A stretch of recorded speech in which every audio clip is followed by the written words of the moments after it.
안녕하세요. 오늘도 사연살롱을 찾아주셔서 감사합니다. 저는 30대 후반 초등학생 딸을 키우는 워킹맘입니다. 요즘은 옛날과는 달리 육아와 일을 병행하는 엄마들이 참 많죠. 처음엔 저도 둘 다 해낼 수 있을까 참 걱정과 고민이 많았어요. 아이를 낳아 단란한 가정을 만들고 싶은 욕구도 컸지만 그만큼 제 직장을 포기하고 싶지 않은 마음도 컸어요. 잠깐 제 개인적인 이야기를 하자면 저는 아주 어릴 때부터 패션 쪽에서 일하는 게 꿈이었거든요. 예쁜 옷은 물론이고 꾸미는 것도 좋아했기 때문에 제가 패션 업계에서 일하게 되는 건 거의 숙명처럼 느껴졌어요. 아무리 좋아하는 일이라도 재능이 없었거나 제 꿈을 지원해줄 부모님이 안 계셨다면 이쪽으로 오는 길이 참 멀고도 험했을 텐데 다행히도 저는 참 운이 좋은 케이스였어요. 부모님께서 외동딸인 저를 위해 지원을 아낌없이 해주셔서 원하던 미대에 차석으로 붙었고 좋은 성적으로 졸업할 수 있었죠. 엄만, 네가 이렇게 하고 싶어하는 일이 있고 또 그걸 잘해서 참 보기가 좋다. 누군가에겐 간절해도 재능이 없어서 못하는 일을 넌 잘해내고 있잖니. 나중에 결혼하고 아이를 갖게 되더라도 지금처럼 네가 좋아하는 일을 포기하지 말고 끝까지 했으면 좋겠어. 그런 마음으로 엄마 아빠가 너 공부시키고 지원해 준 거니까. 사실 저희 엄마께서도 미술 쪽에 꿈이 있으셨거든요. 하지만 집안 사정 때문에 미대 진학을 포기하고 따로 디자인 공부를 해서 나중에 취직을 하셨는데 그마저도 결혼을 하고 저를 키우면서 포기를 하게 됐다고 하셨어요. 엄마는 저를 잘 키워보겠다는 마음으로 그만둔 거라지만 아직까지도 그때 더 일을 했더라면 지금과는 완전히 다른 삶을 살고 있었을 것 같다며 끝까지 해볼 걸 후회를 많이 하셨다고 해요. 그래서 저에게는 제가 공부한 게 아까워서라도 포기하고 싶은 마음이 안 들게끔 열심히 지원을 해준 거라고 하셨어요. 그런 이야기를 늘 듣고 자라서인지 저도 마음 한구석에 어떤 인생을 살게 되더라도 내 일을 포기하지 말고 살아야겠다는 생각이 있었죠. 시대가 바뀌면서 워킹맘이 늘어나는 추세라 부모님 세대에 비하면 아이가 있는 엄마들도 일을 많이 했고 아직은 일하면서 아이를 편하게 키우는 환경이 되려면 멀긴 했지만 옛날에 비하면 복지도 조금은 개선이 된 편이어서 더더욱 일을 포기할 마음은 없었어요. 예쁜 딸을 갖고 1년 정도는 어쩔 수 없이 육아휴직을 해야 했지만 육아를 하면서도 트렌드에 뒤처질까 싶은 불안한 마음에 늘 틈틈이 공부는 해두었던 것 같아요. 덕분에 매일 잠 부족에 시달리고 체력적으로 많이 지치기는 했지만 복직을 했을 때 적응을 하기에는 생각보다 어려움이 크지 않았죠. 윤 과장님은 전에 일할 때도 느꼈지만 정말 독하신 것 같아요. 어쩜 이러세요? 제가 뭘요? 그 독하다는 말은 칭찬인 거죠? 아우, 그럼요. 보통 육아휴직 쓰다 온 여직원들 보면 감 다 떨어져서 말이 안 통하던데 윤 과장님 보면 일을 쉬다 온 사람 같지가 않아서요. 1년 쉰 것도 미안한데 기껏 돌아와서 짐 대면 쓰나요. 트렌드가 생명인 곳인데 뒤처지면 안 되니까 틈틈이 공부하고 지냈어요. 역시 대단하십니다. 근데 애는 어떻게 하시고요? 1년 키운 걸로 돼요? 1년 키운 걸로 되겠어요? 적어도 엄마 손으로 2년은 키우고 어린이집도 3살부터 보내는 걸 권장하던데 이놈의 회사가 육아휴직 오래 쓰면 눈치 주고 갔다 오면 내 책상에 없어져 있네 어떻네 괴담이 나더니 어떻게 맘 편히 2년이나 쉬어요. 둘 중에 하나는 포기를 해야지. 그래서 자식 포기한 거예요? 내가 자식을 포기한 게 아니라 회사가 포기시킨 거죠. 복직을 하니 피곤한 게 한두 가지가 아니었어요. 저와 입사 동기이자 라이벌이었던 사원들은 저의 복직을 달가워하지 않는 눈치였거든요.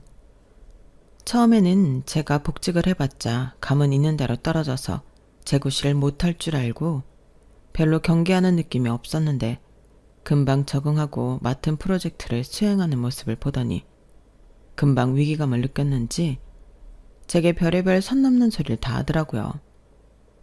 저한테 자식도 포기하고 일을 선택한 독한 엄마라느니, 어릴 때 애를 직접 안 보면 애정결핍이 생긴다느니 뒤에서 그딴 소리나 하고 다니는 게 제 귀에 들려오는데 정말 환멸이 나더라고요. 복직하고 일을 못하면 못하는 대로 제 욕을 하고 다녔을 거면서 잘하니 잘한다고 독한 엄마라 욕하고 다닌다는 게 열받아서 더 일에 매진했어요. 어차피 욕먹을 거 능력을 더 인정받아서 콧대를 납작하게 눌러주고 싶다는 생각이 들었거든요. 그렇게 복직하고 제가 일에 매달리는 동안 아이는 저희 친정 엄마께서 봐주셨어요. 지난 1년간 젊은 제 손으로 직접 아이를 보는 것도 정말 온몸에 골병이 들고 힘들었는데, 제 딸 키우는데 나이 든 부모님 손까지 빌리고 싶은 생각은 정말 없었지만 현실적으로 정말 그것 말고는 좋은 방법이 없더라고요. 시터를 쓰면 그만이긴 했겠지만 막상 엄마가 되고 나니 매번 뉴스에 실리는 베이비시터의 아동학대 사건들이 더 눈에 들어오고 신경이 쓰이더라고요. 부잣집 사이에서 아이를 잘 돌보는 걸로 소문난 베이비시터가 사실은 분유에 수면제를 타서 아이들을 재우고 있었다는 사실이 뉴스에 실린 날, 저는 염치불구하고 친정엄마께 1년만 아이를 봐달라고 부탁할 수밖에 없었어요. 제가 아무리 일이 중요해도 그런 리스크를 지고 싶진 않았거든요. 대신 시터들이 버는 것보다 훨씬 부모님께는 더 잘해드리기로 했죠. 뭐 그런 걸 그렇게 죄인처럼 부탁해.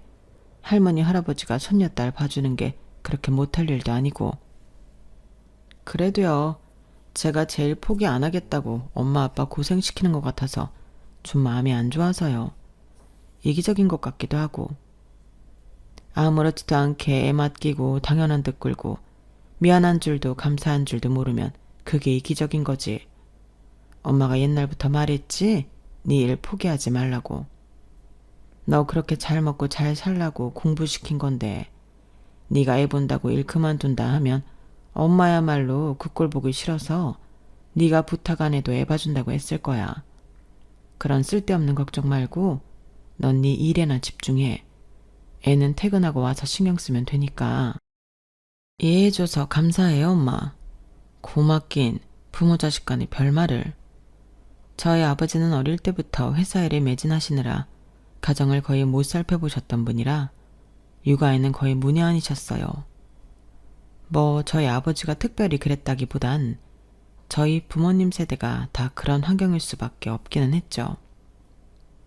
아무튼 그랬기 때문에 말이 부모님에게 아이를 맡기는 거지 사실상 친정엄마 혼자 아이를 봐주는 거나 다름없었어요. 그래서 남편과 상의해서 부모님께 드리기로 한 용돈 외에도 제 몫의 용돈에서 엄마를 따로 더 챙겨드렸어요.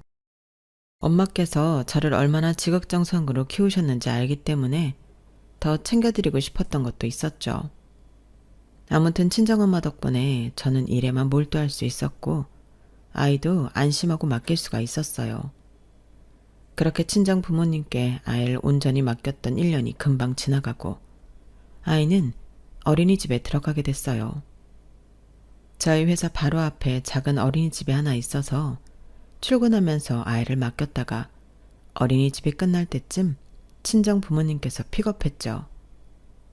사실은 아이를 종일반에 맡기고 제가 퇴근할 때 데려오면 딱 좋았지만 이게 한번 친정 부모님께 맡기고 나니 어린이집에 종일 맡기는 것도 괜시리 불안해지더라고요. 아유, 우리가 애 잘 보고 있었는데 뭐하러 애를 어린이집에 하루 종일 맡겨. 그것도 애 좀 크면 맡겨야지. 저렇게나 어린데. 우리가 못 보는 것도 아니고 힘 닿는 데까지는 도와줄 테니까 종일반은 하지 마. 부모님께서도 그건 긋고 말리시더라고요. 그래서 못 이기는 척 아이 퇴원 후는 다시 친정 부모님께서 맡아주시게 됐어요. 그래도 온정일 보던 때보다는 자유시간도 많이 생겨서 친정 부모님께서도 훨씬 수월하게 아이를 보셨던 것 같아요. 그렇게 친정부모님 덕분에 4, 5년간은 남의 손에 아이 맡길 걱정 없이 지냈죠. 그런데 아이가 6살이 되던 해 갑자기 예상치 못한 일이 터졌어요. 더운 여름날 아이 손을 잡고 산책을 나가셨던 엄마께서 쓰러지신 거예요. 회사에서 친정아빠의 연락을 받고 병원에 쫓아가니 원인은 급성 뇌경색이었어요.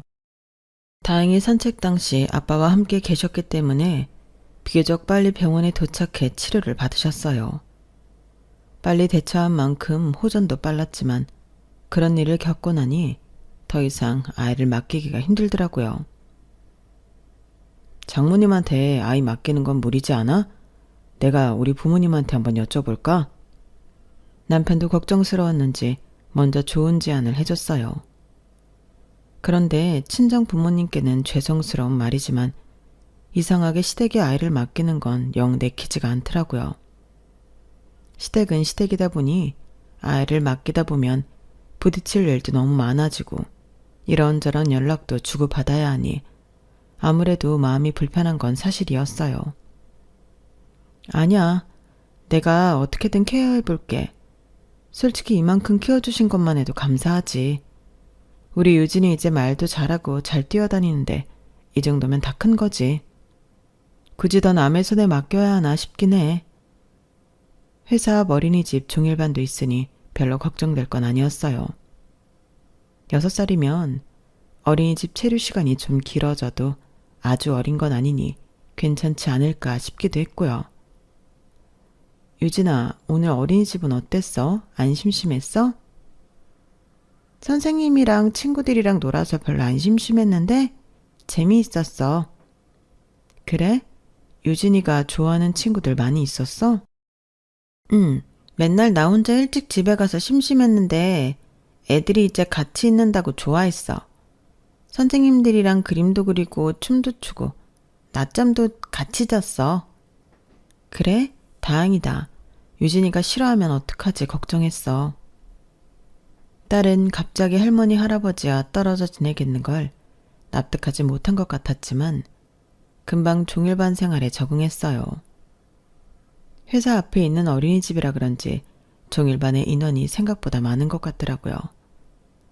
딸이 자주 이야기하던 절친한 친구들도 다 종일반에 있어서 재미있게 지내는 것 같아 안심이었죠. 하지만 그것도 얼마 안 가 약간의 문제가 생겼어요.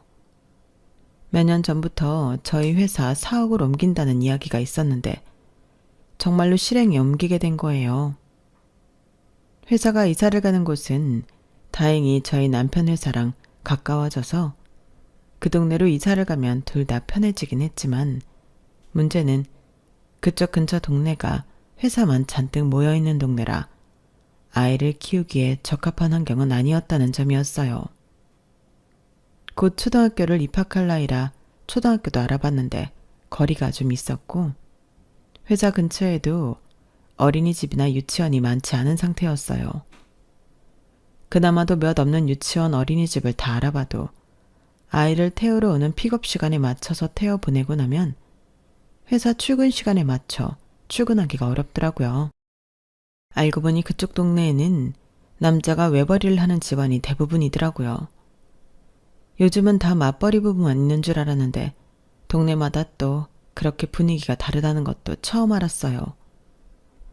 그러게 그냥 우리 엄마한테 맡기자니까. 장모님이 봐주실 땐 이렇게 마음고생 안 했잖아. 우리가 애 케어할 환경이 안 되는데 어떡해. 게다가 여기서 우리 부모님 집까지 20분밖에 안 걸리는데 안 맡길 이유가 있어? 그 동네에 애들이 더 많은 분이기도 하고.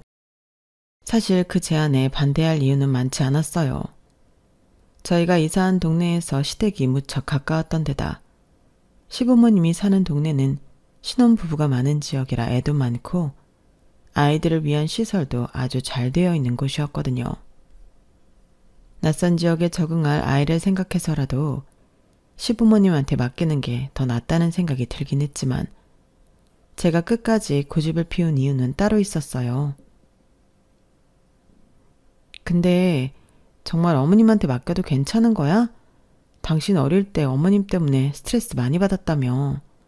감정기복도 심하고 이야기도 잘 안 들어주고 다 너무 멋대로 하시면서 당신 일에는 일일이 간섭하고 통제해서 힘들었다고 했잖아. 당신은 그렇게 힘들었다면서 우리 딸을 맡겨도 된다는 거야? 그렇긴 한데, 에이, 설마 소녀한테까지 그러시겠어. 나는 장남이라 엄하게 키우려고 했다고 들었는데 동생한텐 안 그러긴 했거든.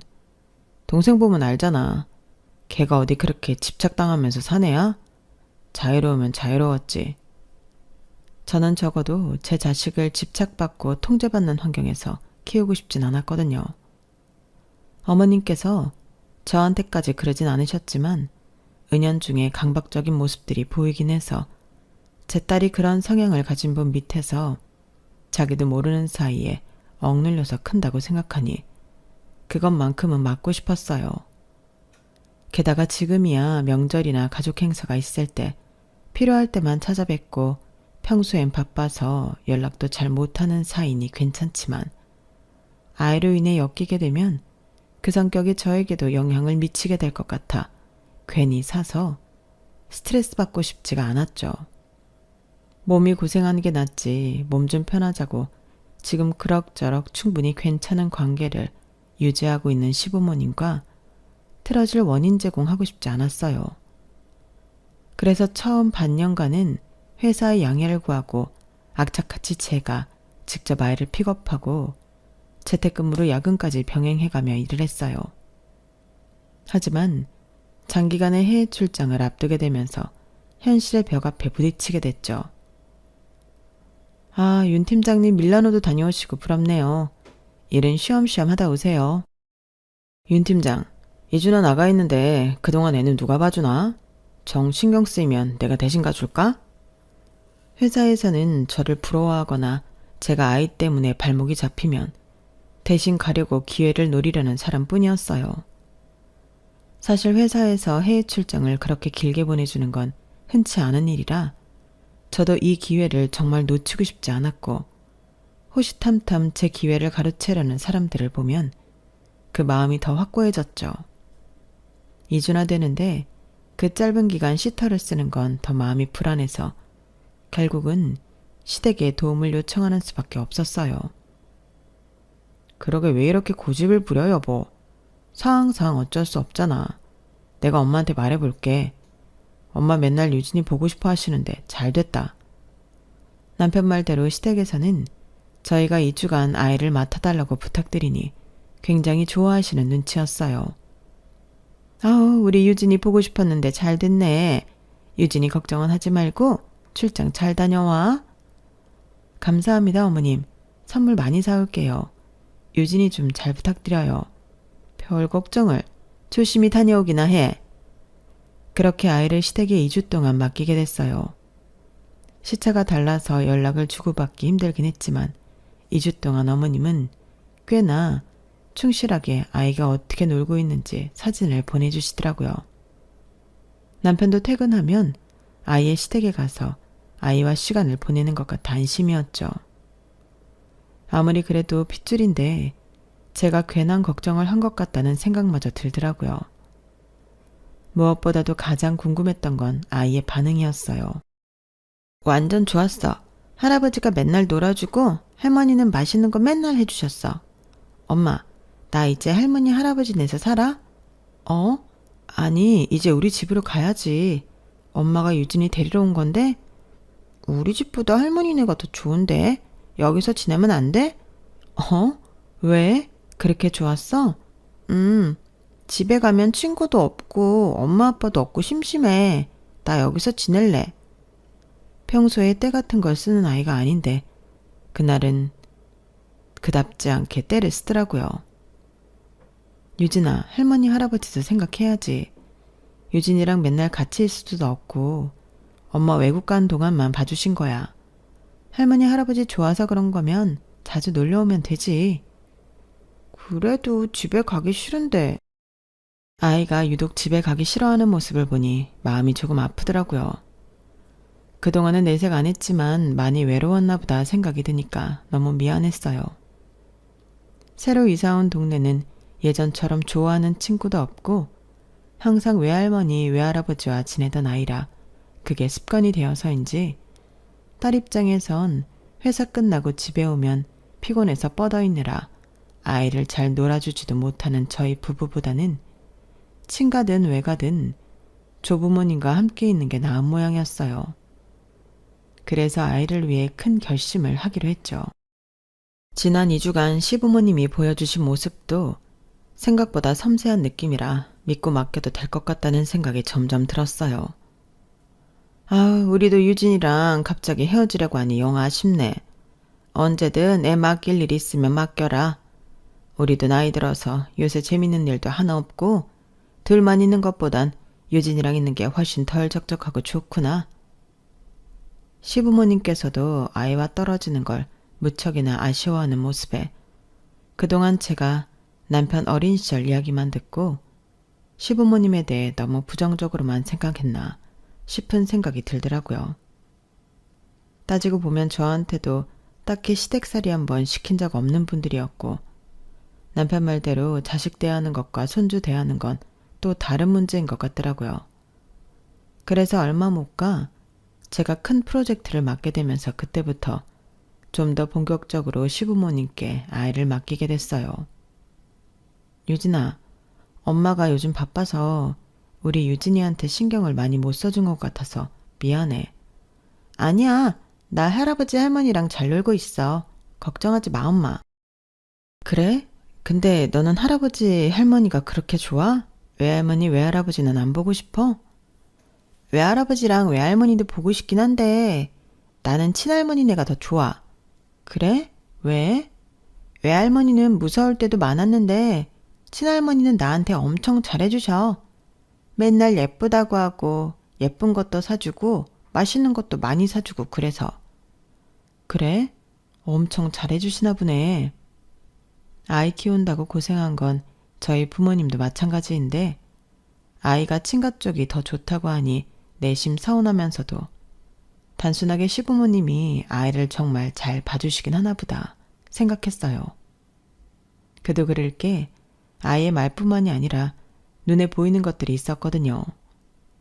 저희 딸이 워낙에 어릴 때부터 입이 짧은 편이라 저나 저희 친정 부모님이 아무리 밥을 든든히 먹이려고 해도 안 먹고 도망다니기 일쑤라 늘 빼빼 마른 체형이라 걱정이 많았어요. 그런데 시댁에 맡기기 시작한 지 얼마 안 돼서 아이 얼굴에 통통하게 살이 오르더라고요. 어린아이답게 살이 붙는 모습을 보니 너무 귀엽고 보기 좋았어요.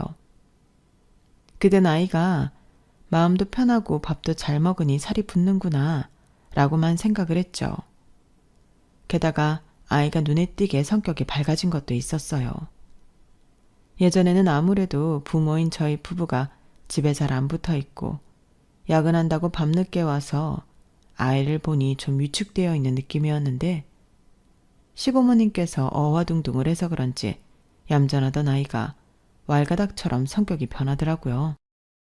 그것도 나쁜 변화라기보다는 표정도 밝아지고 발랄해진 모습이 보기 좋아서 별 생각 없이 받아들였던 것 같아요.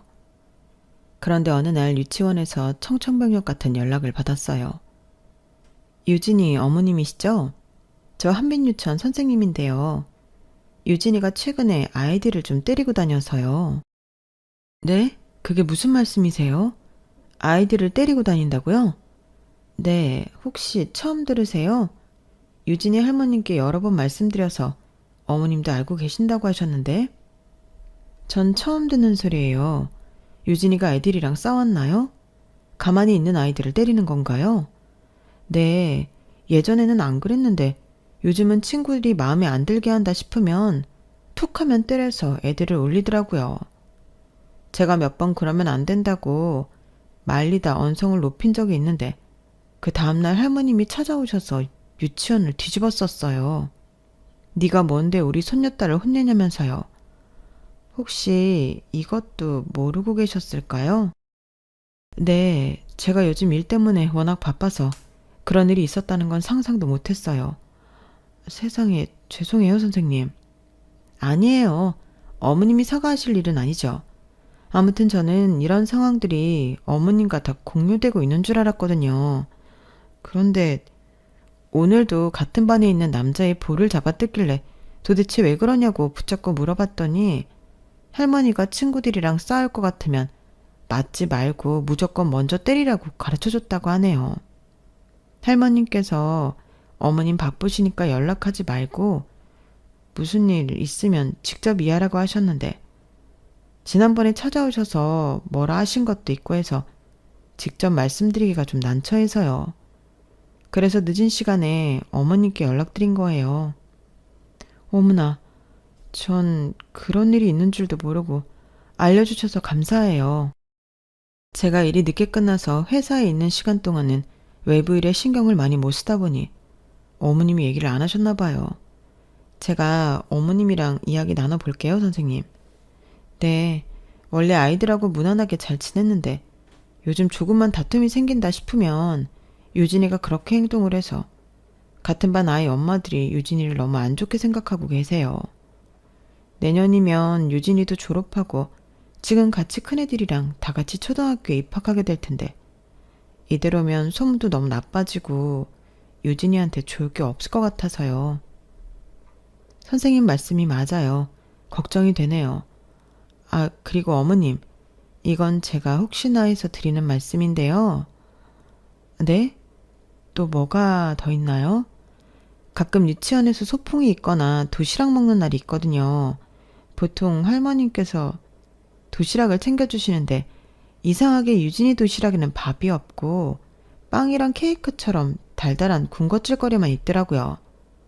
한번 전화로 말씀드렸는데 실수로 디저트만 챙겨놓은 가방만 애한테 들려보냈다고 하셔서 그러려니 했는데 그 뒤로도 몇 번이나 그렇게만 도시락을 싸주셨어요.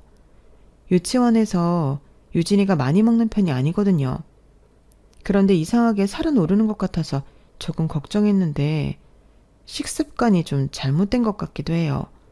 한번 확인해 보시면 좋을 것 같아요. 선생님과 전화를 끊은 후 약간 정신이 멍해지더라고요. 최근 아이 성격이 많이 바뀌었다고 느끼긴 했는데 이렇게 아나무인이 된 줄은 몰랐어요. 예전보다 다소 표현이 과격해지긴 했어도 흔히 애들 잘하면서 하는 정도라고만 생각하고 넘겼죠. 게다가 선생님께서 말씀하신 식단에 대한 의욕도 제가 늘 조금은 이상하다고 느꼈던 부분이 있었어요. 주말에 제가 밥을 주면 아이가 마치 시위하듯 엄마가 주는 밥은 맛이 없어. 할머니가 주는 밥이 맛있는데? 라고 하면서 안 먹으려고 도망다녔거든요. 시어머님께서 음식 솜씨가 특출나게 좋다고 느껴본 적도 없어서 그냥 애 입맛에 맞게 요리를 잘 해주시나 보다 생각했는데 설마 아이가 좋아하는 군것질거리 위주로 먹이시나 삼짓한 생각이 들었어요. 한참 영양 좋은 음식만 먹어도 모자랄 나이에 제가 안 보는 사이에 빵 같은 걸로만 배를 채우고 있다고 생각하면 화가 머리 끝까지 날 것 같았어요. 어차피 퇴근하던 길이라 아이를 데리러 가야 했기에 시댁에 들린 김에 어머님께 각 잡고 말씀을 드렸죠. 어머님, 저 유진이 반 선생님이랑 통화했어요. 그러냐? 바쁜 애가 뭐하러 유치원에까지 받아? 나랑 다 이야기하고 있는데. 어머님은 아니나 다를까 찔리는 게 있어서인지 딴청을 피우시더라고요. 그래서 단호하게 말을 꺼냈죠. 근데 좀 이상한 소리 들어서요. 유진이가 툭하면 반 애들을 때리고 다닌다는데 어머님은 알고 계셨다면서요? 왜 말씀 안 하셨어요? 얘들이 다 클 때 친구들하고 싸우면서 크는 거지. 그게 뭐 대단한 일이라고 일일이 보고를 해. 그래도 유진이가 때렸으면 때렸지. 맞고 오는 일 같은 건 없었어. 그럼 됐지 뭘. 네, 그것도 들었는데요. 어머님이 유진이한테 친구랑 싸울 것 같으면 차라리 먼저 때리라고 했다면서요. 그럼 맞고 오라리? 대체 나한테 하고 싶은 말이 뭐야? 제가 아이 맡기는 주제에 어머님한테 애 가정교육까지 시켜달라는 부탁은 차마 못하겠고 굳이 따로 할 필요도 없다고 생각을 해서 안 했었는데요.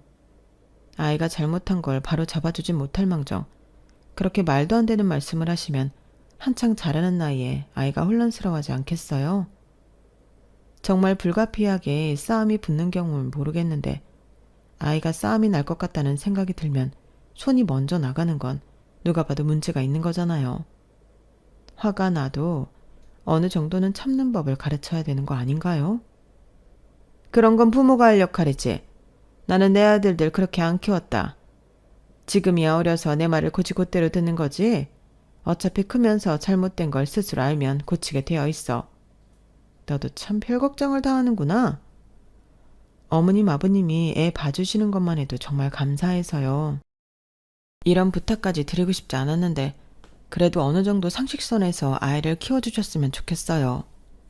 힘들게 아이가 뭘 잘못할 때마다 훈육해달라는 건 바라지도 않고요. 그냥 그건 잘못된 거라고 집어주시는 것만이라도 부탁드려요. 저는 유진이를 그렇게 마음에 안 들면 손부터 나가는 아이로 키우고 싶진 않아서요, 어머님. 그렇게 네 입맛대로 키우고 싶은 생각이 있었으면 엄마가 돼서 일 포기하고 육아에 매달려야지. 내내 남의 손 빌려서 키우면서 애 정신교육까지 네 입맛대로 해달라는 게 말이 되니? 정 그런 걸 원하면 돈이라도 더 주고 말을 하든가. 내가 차라리 시터로 일했으면 돈이라도 더 받았을 텐데. 손주랍시고 얼마 안 되는 돈 받고 사랑으로 애를 키워놨다니 뭐? 그렇게 키우지 말라고? 내가 너한테 그런 소리나 들어야 하니? 어머님 그런 뜻이 아니잖아요. 그리고 저희 다 시터들 월급 알아보고 어머님께 돈 드리는 거예요. 저희도 부모님이라고 은근히 돈 아끼려고 깎아서 드리고 그런 건 없어요. 오히려 더 드리면 더 드렸죠. 시터들이 겨우 이 돈 받고 일한다고? 하긴 그 사람들은 우리보다 젊기라도 할 테니 이 정도로 힘들진 않겠네. 우린 다 늙어서 어린애 뒷바라지 하려니 온몸이 아프고 쑤신다. 애 밥해 먹이고 뒤치다꺼리 하는 것만 해도 감사하게 여겨. 내가 내 손주 구박하는 것도 아니고 좀 오아둥둥 키웠다고 뭐라 하는 건 좀 아니지 않니? 어머님과 그걸로 꽤 길게 논쟁을 한 것 같은데도 어머님은 뜻을 굽힐 생각이 없어 보이셨어요. 말이 영 안 통하는 느낌이라 결국 제가 물러섰죠. 알겠어요, 어머님. 그럼 그건 그렇고 아이 밥은 제대로 챙겨 먹이고 계신 거죠? 뭐? 너 지금 하다 내가 애를 굶길 거라 생각하는 거냐? 애 통통하게 살오른 거 보면 몰라? 아니요, 굶기는 걸 오해하는 게 아니라요. 아이가 집에서 밥 대신 간식거리만 하고 있는 건 아닌가 생각이 들어서요. 집에서 밥을 주면 잘 안 먹으려 하고 유치원 소풍 때도 빵이랑 케이크 같은 것만 먹는다고 들었거든요. 뭐? 아, 그 선생 진짜 내가 그렇게 알아듣게 말했는데 사람 참 그렇네. 내가 말이야. 그래도 아무 빵이나 먹이는 게 아니라 애한테는 나름 몸에 좋은 통밀빵으로 사다 먹이고 있으니 걱정 말아라. 어? 빵을 먹인다는 건 맞는 얘긴 건가요? 그래. 왜? 내가 못 먹을 거라도 먹이는 거 같니 이제? 아니요. 아무리 몸에 좋은 통밀빵이라고 해도 애가 밥 먹는 습관이 들어야죠. 안 그래도 입 짧은 애라 저랑 저희 친정엄마가 애 밥 먹이는 습관 들이려고 얼마나 고생을 했는데 요즘 따라 다시 안 먹으려 들어서 이상하게 생각은 했지만 정말 해도 너무하신 거 아니에요? 뭐? 너무한 건 너지? 예, 나도 아들 둘 키워봤지만 그렇게 치독하게 밥 안 먹으려는 애는 유진이가 처음이야. 나도 젊고 정정했을 때만 모를까? 나이 다 들어서 저 기운 좋은 애 반항하는 거 물리쳐가며 밥 먹이는 게 어디 쉬운 일인 줄 알아? 너 가만 보니까 은근히 나한테 너무 많은 걸 바란다? 너 회사가 있는 동안 애 케어해주고 보호해주는 것만 해도 고맙게 생각해야지. 내가 이 돈 받고 며느리한테 겨우 이 정도 대우받으면서 손녀를 봐줄 의무라도 있니? 내가 애 봐주는 게 그리 마음에 안 들면 진짜 저기 어디 시터라도 알아보든가. 제가 어머님을 무조건적으로 비난한 것도 아니고 아이를 봐주시면서 개선해 주셨으면 하는 부분을 말씀드린 건데 그렇게 역정을 내시며 제가 하는 말은 들으려고도 하지 않는 모습 때문에 저도 너무 화가 났어요. 돈이 자꾸 적다고 하시는데 저희는 정말 이 동네 시터들 월급 알아보고 드린 거거든요. 특별히 더 많이 드린 건 아니어도 시터들 평균 월급보다 20만 원 정도는 더 챙겨드렸는데 지금이 기회다 싶은 건지 돈이 부족하다고 자꾸 어필을 하시는 것도 짜증이 났어요. 척 봐도 아이를 잘 신경 써주시는 모습이라도 보였으면 좀 아쉬운 소리를 하셨어도 어떻게든 더 챙겨드리고 싶어서 안달이 났을 텐데 유치원 선생님께 이런 이야기를 듣고도 더 챙겨드리기는 싫더라고요. 하지만 제가 더 안 챙겨드렸다가는 지금도 저런 몸에 안 좋은 것만 먹이는데 더 방치하실까봐 어머니의 요구를 아예 무시하기도 힘들었어요. 어머님, 그럼 제가 용돈이라도 더 얹어드릴 테니까요. 이 돈으로 유진이랑 맛있고 건강한 음식 챙겨 드세요. 유진이가 안 먹으려고 해도 좀 잘 부탁드려요. 뭐 애가 하도 안 먹으려고 해서 내 빼서 그렇지 나도 노력은 하고 있다. 10만 원 정도 현금으로 더 쥐어드리자 그제서야 어머님은 화를 가라앉히고 표정을 푸시더라고요. 속이 보여도 너무 투명하게 보여서 솔직히 좀 그랬지만 내색은 안 했어요. 그 뒤로는 한번 용돈을 따로 드렸더니 그냥 더 챙겨드리게 되더라고요. 돈으로라도 성의 표시를 안 하면 애를 정말 대충 봐줄까 겁이 났던 것 같아요. 시간이 지나 사건은 또 제 머릿속에서 금방 잊혀졌어요. 현실에 치이다 보니 그런 걸 일일이 신경 쓸 여력이 없었던 것 같아요. 그러는 와중에 아이가 초등학교에 입학을 하게 됐어요. 초등학교에 보내니 나름대로 준비할 게 많아서 한동안 또 정신이 없더라고요. 학원도 최소한으로만 끊어주려고 했는데 방과 후 갈 곳 없는 아이들이 학원으로 뺑뺑이를 돌다 보니 학원을 안 보낼 수가 없었어요. 어차피 학교 끝나고 학원 끝나고 집에 오면 몇 시간 있다 저와 남편이 퇴근하는 일정이라 이제 굳이 시어머니께 아이를 맡기지 않아도 되겠다는 판단이 들었어요.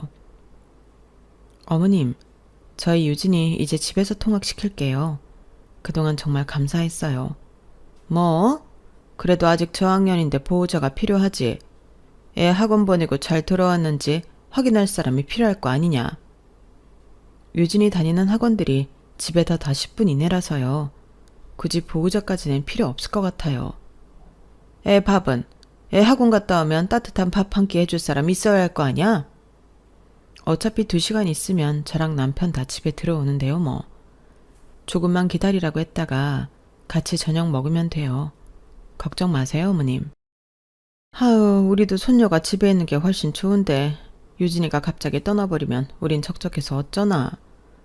그래도 그동안 유진이 돌본다고 자유롭게 지내시지도 못하고 힘드셨을 거 아니에요.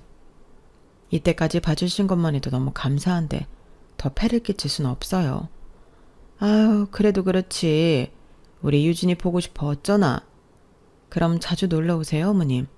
놀러 오셔서 같이 저녁 식사도 하고 그래요. 아유, 알겠다 그래.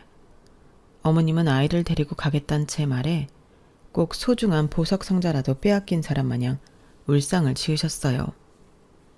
약간 삐뚤어진 생각일지도 모르겠지만 저는 그 태도에서 묘하게 유진이가 아니라 유진이를 돌봄으로써 나오는 돈이 끊긴다는 생각에 그런 표정이 나온다는 생각이 들더라고요. 그동안 유진이 덕분에 꽤나 많은 생활비와 용돈을 지원받고 계셨으니까요. 하지만 또 저희 입장에선 유진이를 학원에 보내게 되면서 학원비와 돌봄비를 함께 감당하기란 보통 벅찬 일이 아니었어요. 유진이를 데리고 온 후로는 다달이 용돈 정도 챙겨드리는 게 전부였네요. 그것만 해도 저희는 최선을 다했다고 생각을 했어요. 그런데 어머님은 정말로 유진이와 정이 많이 붙으셨는지 저희가 없고 유진이만 집에 있는 시간대에 항상 저희 집에 들어와 유진이와 붙어 있더라고요. 어머님 또 오셨어요? 미리 말씀하시죠. 요리 재료 3인분밖에 안 사왔는데. 아유, 아니다.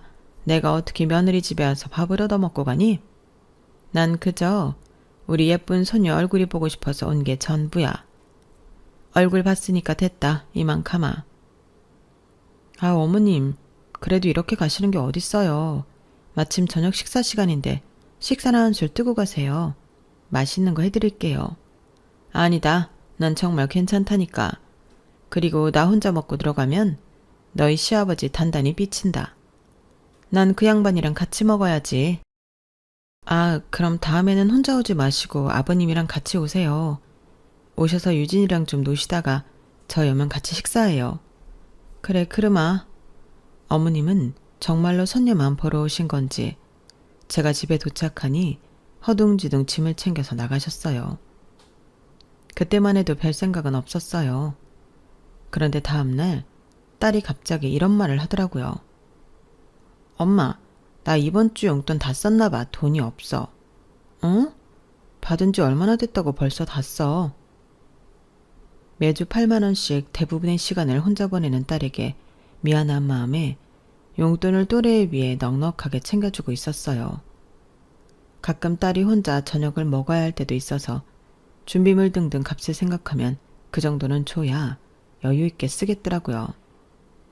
딸은 늘 용돈이 남아서 남은 돈은 저금통에 저축을 했는데 그날은 목요일이었는데 벌써 일주일치를 다 썼다고 하더라고요.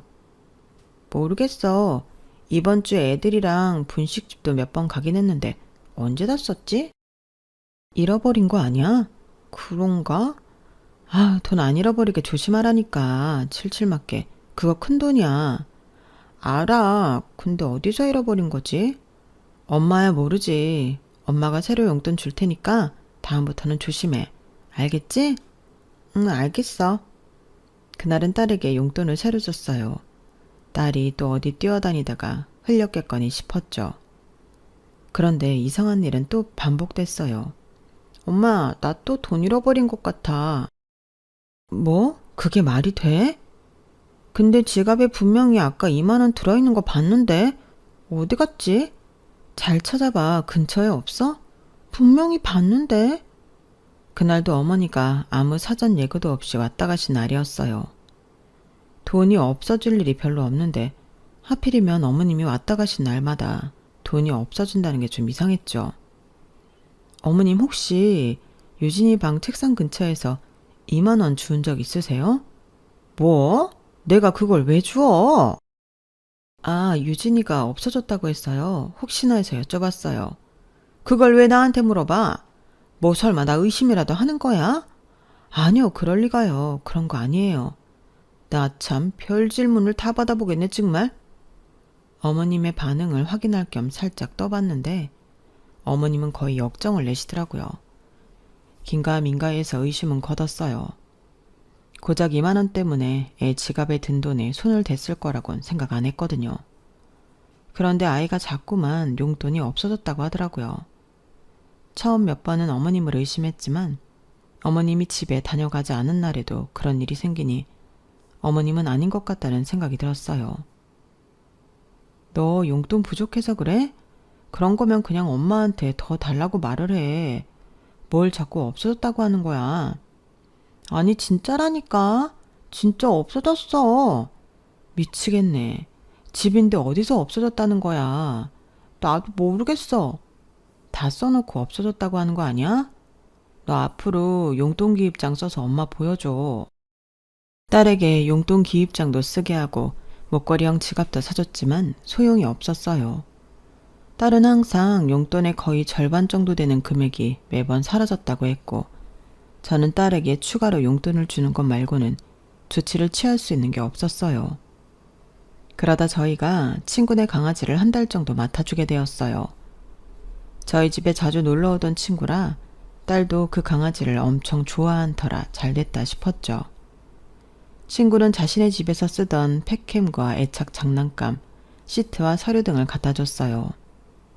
저희가 맡아준다고 해도 맞벌이다 보니 집에 있는 시간이 길지 않아서 펫캠을 설치할 수밖에 없었어요.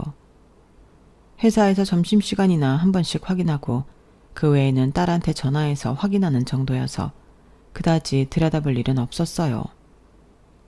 그런데 하루는 퇴근하는 길에 문득 펫캠 생각이 난 거예요. 강아지는 잘 있나 싶어서 들여다봤는데 충격적인 장면을 봤어요. 아무도 없는 집에 어머님이 들어오신 거예요. 강아지는 자고 있었고 어머님은 강아지를 보고는 깜짝 놀라시더니 갑자기 제 딸 방으로 들어갔어요. 그날은 딸이 학원 보충이 있는 날이라 딸도 집에 없었거든요. 방에 들어가서 한참을 안 나오시길래 뭘 하시나 싶었는데 갑자기 딸이 저금해 놓은 저금통을 가지고 나오시더라고요. 그런데 그 사이에 강아지가 깨서 어머님을 향해 짖었어요. 어머님이 개를 무서워하시거든요. 그래서 놀라셨는지 깜짝 놀라서 저금통을 떨어뜨리고 방으로 들어가 문을 닫아버리시더라고요. 제가 대체 뭘 본 건지 어이가 없어서 팩캠을 확인해가며 집으로 빨리 달려갔어요. 어머님은 그 사이 몇 번이고 방에서 탈출을 시도했지만 실패하신 것 같았어요. 다행히 어머님이 집으로 돌아가시기 전에 제가 도착했죠. 어머님, 지금 저희 집에서 뭐 하시는 거예요? 얘 며느라, 이 개는 뭐냐 대체? 언제부터 개를 키우기로 한 거야? 제가 먼저 여쭤봤잖아요. 왜 여기 계시냐고요, 어머님? 왜긴 유진이 보러 왔지. 유진이는 집에 있지도 않은데요? 내가 뭐 유진이 없는 줄 알고 왔겠니? 왔다가 저 개 때문에 못 나가고 있잖아. 얼른 저 개 치워. 그럼 애 저금통엔 손을 왜 대신 건데요? 뭐? 저금통에 손을 대긴 뭘 대? 어머님이 손 대신 거 아니면 왜 저금통이 여기 떨어져 있어요? 유진이가 급하게 돈 찾으려다 떨어뜨렸나 보지? 얘가 저번부터 생사람 잡네? 생사람은요, 어머님. 이번엔 증거가 다 남았는데요. 저는 녹화된 장면을 보여드렸어요. 어머님 얼굴이 사색이 되시더라고요. 잠깐의 싸늘한 정적 끝에 결국 끝까지 뻔뻔해지기로 하신 건지 어머님께서 고함을 치시더라고요. 그러게. 진작에 용돈 좀 넉넉히 줬으면 내가 이래? 늙은 시부모 상대로 아주 그냥 째째하게. 어머님, 저희가 언제 그렇게 용돈을 짜게 드렸다고 그런 말씀을 하세요. 그리고 그렇다고 손녀 지갑에 있는 돈 슬쩍 하고 이제는 저금통 돈까지 훔치려고 하세요? 째째한 건 제가 아니라 어머님이죠. 이거 남편이나 애가 알았음 어쨌을 뻔했어요. 뭐? 너 지금 나 협박하는 거야? 협박은요. 가족들도 알 건 알아야죠. 너 이 나쁜 년? 나쁜 년이요?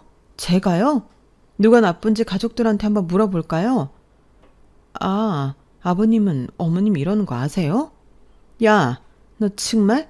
네가 원하는 게 뭐야? 어? 치사하게 협박하지 말고 말을 해. 전 어머님이 저희 집 좀 그만 드나드셨으면 좋겠어요. 더 이상 유진이 맡기지도 않는데 너무 불편해요. 지켜야 할 선만 잘 지켜주시면 저도 오늘 일 이야기 안 할게요. 넌 내가 그렇게 꼴보기가 싫으냐? 말씀은 똑바로 하셔야죠. 선은 어머님이 넘으셨어요. 집에 몰래 숨어 들어와서 딸 주는 용돈 훔쳐가는 시어머님이 꼴보기 좋은 며느리가 세상에 어디 있나요? 그래, 너 잘났다. 썩 꺼져줄 테니까 저 개나 얼른 치워. 네, 어머님. 명절에 찾아뵐 테니까 당분간 뵙지 말아요. 너 명절에도 오지 마. 나도 너 얼굴 보고 싶지 않으니까. 정말요? 그럼 저야 좋죠. 조심히 가세요. 강아지 때문인지 수치심 때문인지 잔뜩 겁에 질린 얼굴로 도망치듯 허둥지둥 나가는 모습이 정말 좀도둑이 따로 없더라고요. 그동안 틈틈이 챙겨드린 돈은 어쩌고 소뇽돈을 훔치고 앉아있는지 정말 이걸 당장이라도 남편에게 이야기하고 싶었지만 충격받을 남편을 생각해서 아직은 넣어두려고 해요. 제가 살면서 겪은 일 중 황당한 일 1이라 사연을 안 쓰고 넘어갈 수가 없었네요. 가족이나 지인에게 이야기하자니 저희 가족 얼굴에 침 뱉기 같기도 하고 일이 너무 커질 것 같아 말을 아끼고 있는데 저도 대나무 숲은 필요하더라고요. 이걸 약점 잡혀서 그런지 시어머님은 더 이상 저희 집을 제 집 드나들듯 드나들거나 용돈에 관한 이야기는 일체 꺼내지 않으시더라고요. 나쁘끄러운 일이긴 해도 차라리 다행인 것 같아요. 팩캠 덕분에 우연히 증거까지 딱 잡혔으니 아마 시댁 때문에 괴로울 일은 평생 없을 것 같네요. 제 사연을 들어주셔서 감사합니다. 여러분들은 가족과 더 매일매일 행복하시길 바랄게요. 여러분, 사연 댓글에 응원과 현명한 조언 부탁드려요. 좋아요와 구독은 저에게 큰 힘이 됩니다. 오늘도 좋은 일 가득하세요.